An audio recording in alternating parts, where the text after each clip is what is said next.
Babae na naman na nakawan ng wallet habang nag-uukay sa bayan ng Villasis, Pangasinan.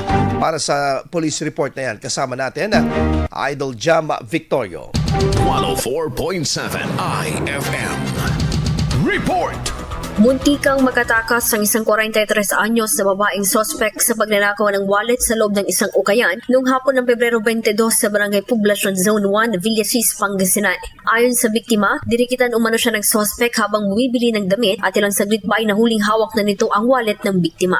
Kinumpronta pa umano ng biktima ang sospek ngunit bigla na lamang itong tumakbo palabas ng establishmento. Naaresto naman kalaunan ng sospek ng mga rumesponding pulis dahilan upang ma-recover ang wallet ng biktima na naglalaman ng cash at iba pang identification cards. Natagpuan din ang isang blade sa loob ng bag ng suspect na pinaniniwala ang ginamit upang tastasin ang bag ng biktima.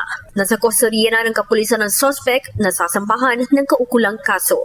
Mula rito sa IFM Dagupan, ito si Idol Jam Victorio. Tatak, IFM. IFM News. IFM News. IFM News.